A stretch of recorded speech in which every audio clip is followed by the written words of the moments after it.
you had one thing to impart upon someone, let's say even at the beginning of this journey, or any part of the journey where you have a piece of advice that you now know is tried and true, and you stand on it, what would that be as someone traverses this process?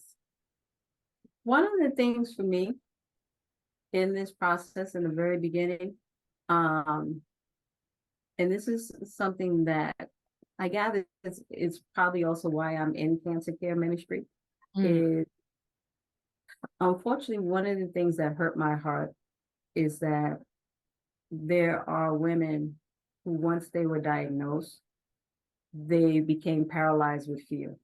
mm, Because they became paralyzed with fear, they didn't do anything. hmm, And by the time they decided to do something, it was too late. And so there are women that I know of that, because of that, being paralyzed by fear, um, they're no longer here. wow. And so with that, I encourage people, um, reach out, you know, share share what you're going through with someone that you love, someone that you trust, Mhm. um, that you feel that you can confidently open up to. Okay, And don't be afraid to ask that person to go with me to the doctor. got it. And if that person doesn't ask to the other person who's hearing the story, say, look, I'm going to go with you. Right. Don't let that person go alone.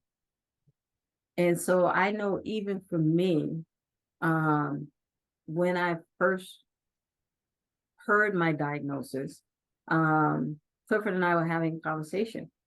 And I said to him, you know what? I said, there's some things I need to share with you. There's some things I need to tell you. And he was like, nope. He says, you are going to be around to help me raise these children. And I said, and I realized right then and there, I had to make up my mind. What was I going to do? Was Mm, I going to fight? mm, Was I going to sit still and do nothing? mm. And hear me, it wasn't that I was giving up, but I was just thinking, I'm being proactive. You know, if this goes a different direction, I want you to be prepared. And Right. he was like, no, we're not having that conversation. So, so with that, That's a I know, powerful statement of love and just yeah, trust in God, right? yeah, Like, yeah. on one hand, yes, our brains are wired a certain way, so we have to get things in Mhm, order and be practical, but mhm. faith is not always practical, right? No, Faith is no, actually seldom practical, so